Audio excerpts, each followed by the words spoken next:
ਪਨੂੰ ਸਾਹਿਬ, ਸਭ ਤੋਂ ਪਹਿਲਾਂ ਕੌਮਾਂਤਰੀ ਖਬਰ ਵੱਲ ਆਪਾਂ ਵਧੀਏ ਤੇ ਗੱਲ ਕਰ ਲੈਂਦੇ ਹਾਂ। ਸਾਡੇ ਜਿਹੜੇ ਗਵਾਂਢੀ ਮੁਲਕ ਆ ਉੱਥੋਂ ਦੀ ਪਾਕਿਸਤਾਨ ਦੀ ਜਿਹੜੀ ਸਿਆਸਤ ਆ ਉੱਥੇ ਕਾਫੀ ਉਥਲ ਪੁਥਲ ਹੋ ਰਹੀ ਹੈ। ਪਨੂੰ ਸਾਹਿਬ, ਉੱਥੋਂ ਸ਼ੁਰੂਆਤ ਕਰਦੇ ਹਾਂ ਜੀ।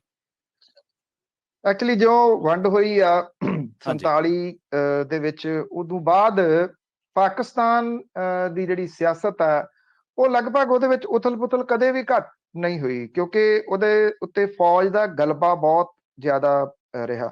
ਇੱਥੋਂ ਤੱਕ ਕਿ ਜਿਹੜੇ ਭੁੱਟੋ ਸਾਹਿਬ ਸੀ ਉਹਨਾਂ ਨੂੰ ਫਾਹੇ ਤੱਕ ਵੀ ਲਾਇਆ ਗਿਆ ਸੀਗਾ।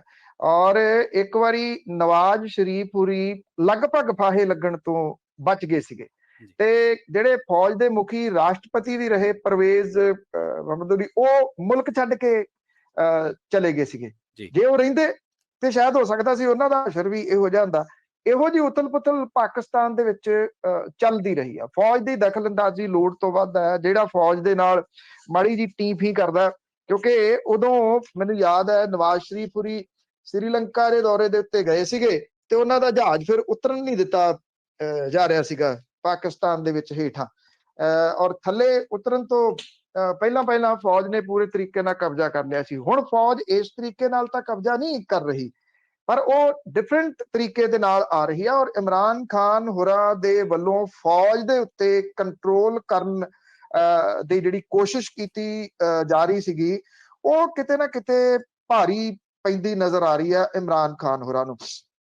ਔਰ ਲਗਭਗ ਇਮਰਾਨ ਖਾਨ ਹੋਰਾਂ ਦਾ ਐਜ਼ ਏ ਪ੍ਰਾਈਮ ਮਿਨਿਸਟਰ ਵਜੋਂ ਜਾਣਾ ਤੈਅ ਲੱਗ ਰਿਹਾ। 342 ਜਿਹੜੇ ਮੈਂਬਰ ਪਾਰਲੀਮੈਂਟ ਵਾਲੀ ਜਿਹੜੀ ਲੋਕ ਸਭਾ ਵਾਲੀ ਸਦਨ ਦੇ ਵਿੱਚ ਬਹੁਮਤ ਦੇ ਵਾਸਤੇ 172 ਵਿਧਾਇਕ ਚਾਹੀਦੇ ਆ। ਜਿਹੜੀ ਇਮਰਾਨ ਖਾਨ ਹੋਰਾਂ ਵਾਲੀ ਪਾਰਟੀ ਆ ਉਹਨਾਂ ਦੇ ਸਹਿਯੋਗੀਆਂ ਦੀ ਗਿਣਤੀ 167 ਰਹਿ ਗਈ ਆ, ਜਦੋਂ ਕਿ ਜਿਹੜਾ ਵਿਰੋਧੀ ਧਿਰਾਂ ਇਕੱਠੀਆਂ ਹੋਈਆਂ ਨੇ ਉਹਨਾਂ ਦੇ ਕੋਲੇ ਇਹ ਗਿਣਤੀ 180 ਆ। ਮਤਲਬ ਕਿ ਬਹੁਮਤ ਤੋਂ 8 ਉਹਨਾਂ ਦੇ ਕੋਲੇ ਵੱਧ ਨੇ। ਹਵਾ ਬਦਲ ਗਈ।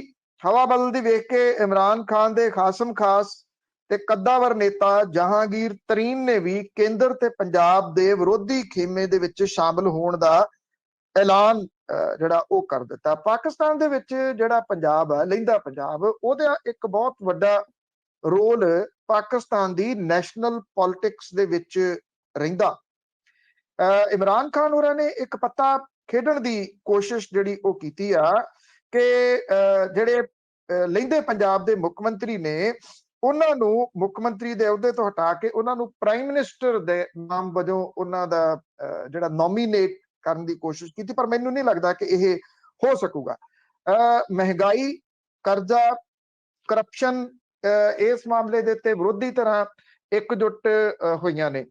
ਇੰਟਰਨੈਸ਼ਨਲ ਲੈਵਲ ਦੇ ਉੱਤੇ ਪਾਕਿਸਤਾਨ ਦੀਆਂ ਜਿਹੜੀਆਂ ਗਲਤ ਪਾਲਿਸੀਜ਼ ਨੇ ਉਹਨਾਂ ਨੇ ਵੀ ਪਾਕਿਸਤਾਨ ਦਾ ਨੁਕਸਾਨ ਕੀਤਾ। ਪਹਿਲਾਂ ਉਹ ਇੱਕ ਕਿਸਮ ਦੇ ਨਾਲ ਮੈਂ ਲਫ਼ਜ਼ ਵਰਤੂੰਗਾ ਕਿ ਪਿਛਲੱਗ ਬਣਿਆ ਰਿਹਾ ਅਮਰੀਕਾ ਦਾ।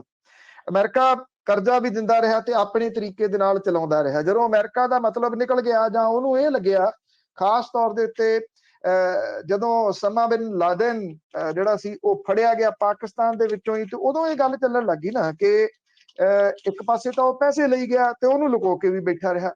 ਉਹ ਪਾਕਿਸਤਾਨ ਦੇ ਵਾਸਤੇ ਜਿਹੜੀਆਂ ਇਸ ਤਰ੍ਹਾਂ ਦੀਆਂ ਪਾਲਿਸੀਜ਼ ਸੀਗੀਆਂ ਸਰਕਾਰੀ ਤੌਰ ਦੇ ਉੱਤੇ ਗੁਆਂਢੀ ਮੁਲਕਾਂ ਦਾ ਨੁਕਸਾਨ ਕਰਨ ਦੀਆਂ ਵਗੈਰਾ, ਉਹ ਉਹਦੇ ਉਲਟ ਪੈ ਗਈਆਂ। ਜਦੋਂ ਅਮਰੀਕਾ ਨੇ ਆਪਣੇ ਹੱਥ ਪਿਛਾਂ ਖਿੱਚ ਲਏ ਤੇ ਪੈਸਾ ਮਿਲਦਾ ਸੀ ਉੱਥੋਂ ਮੋਟਾ, ਫਿਰ ਉਹ ਚਾਈਨਾ ਵਾਲੇ ਪਾਸੇ ਗਿਆ, ਚਾਈਨਾ ਵੀ ਲਾਂਭੇ ਹੋ ਗਿਆ। ਪਿਛਲੇ ਦਿਨੀ ਰਸ਼ੀਆ ਦੇ ਕੋਲੇ ਪਹੁੰਚ ਗਏ ਇਮਰਾਨ ਖਾਨ ਹੋਰੀ। ਇਹ ਚੀਜ਼ਾਂ ਜਿਹੜੀਆਂ ਸੀਗੀਆਂ ਉਹ ਪਾਕਿਸਤਾਨ ਦੀਆਂ ਜਿਹੜੀਆਂ ਫੋਰਨ ਪਾਲਿਸੀਜ਼ ਨੇ ਉਹਨੂੰ ਲੈ ਕੇ ਪਾਕਿਸਤਾਨ ਅਰਥਚਾਰੇ ਦੇ ਮਾਮਲੇ ਦੇ ਵਿੱਚ ਬਹੁਤ ਬੁਰੇ ਤਰੀਕੇ ਦੇ ਨਾਲ ਘਿਰਿਆ ਹੋਇਆ। ਸਾਡੇ ਇੱਥੋਂ ਵਾਂਗੂ ਹੀ ਉੱਥੇ ਵੀ ਚੰਦ ਪਰਿਵਾਰ ਨੇ ਜਿਹੜੇ ਕਿ ਇੰਨਾ ਕੁ ਪੈਸਾ ਇਕੱਠਾ ਕਰ ਗਏ ਕਿ ਉਹ ਪੈਸਾ ਪੂਸਾ ਇਕੱਠਾ ਕਰਕੇ ਬਾਹਰਲੇ ਮੁਲਕਾਂ ਦੇ ਵਿੱਚ ਜਿਹੜਾ ਉਹ ਨਿਕਲ ਗਏ, ਉਧਰ ਨੂੰ ਨਿਕਲ ਗਏ। ਔਰ ਆਮ ਲੋਕ ਜਿਹੜੇ ਨੇ ਉਹ ਬਹੁਤ ਬੁਰੇ ਤਰੀਕੇ ਦੇ ਨਾਲ ਗਰੀਬੀ ਤੇ ਮਹਿੰਗਾਈ ਦੇ ਵਿੱਚ ਫਸੇ ਹੋਏ ਨੇ, ਜਿਵੇਂ ਸਾਡੇ ਵੀ ਇੱਧਰ ਫਸੇ ਹੋਏ ਨੇ। ਇੱਧਰ ਇਹ ਨਹੀਂ ਹੈਗਾ ਕਿ ਸਾਰਾ ਕੁਝ ਠੀਕ ਹੈ, ਪਰ ਪਾਕਿਸਤਾਨ ਦੇ ਵਿੱਚ ਵੀ ਜਿਹੜੇ ਲੋਕ ਨੇ ਉਹ ਰਾਜਨੀਤਿਕ ਲੋਕਾਂ ਦੇ ਧੱਕਿਆਂ ਦਾ ਸ਼ਿਕਾਰ ਬਹੁਤ ਨੇ। ਇਸ ਕਰਕੇ ਰਾਜਨੀਤਿਕਾਂ ਦੇ ਨਾਲ ਨਹੀਂ, ਲੋਕਾਂ ਦੇ ਨਾਲ ਜਿਹੜੀ ਉਹ ਦਿਲੋਂ ਹਮਦਰਦੀ ਹੈ, ਕਿਉਂਕਿ ਸਿਆਣੇ ਕਹਿੰਦੇ ਨੇ ਹਮਸਾਇਆ ਮਾਂ ਪਿਓ ਜਾਇਆ, ਕਿਉਂਕਿ ਗਵਾਂਢੀ ਜਿਹੜਾ ਉਹ ਠੀਕ ਠਾਕ ਰਹੇ ਤੇ ਜਿਹੜਾ ਉਹਦਾ ਗਵਾਂਢੀ ਹੁੰਦਾ ਉਹਨੂੰ ਵੀ ਘੱਟੋ ਘੱਟ ਇਹ ਰਹਿੰਦਾ ਵੀ ਇਹ ਕੋਈ ਟਰਬਲ ਪੈਦਾ ਨਹੀਂ ਕਰੂਗਾ। ਇਸ ਕਰਕੇ ਰਾਜਨੀਤਿਕ ਉਥਲ ਪੁਥਲ ਹੈ, ਦੇਖਦੇ ਆ ਕਿੱਧਰ ਨੂੰ ਜਾਂਦੀ ਹੈ।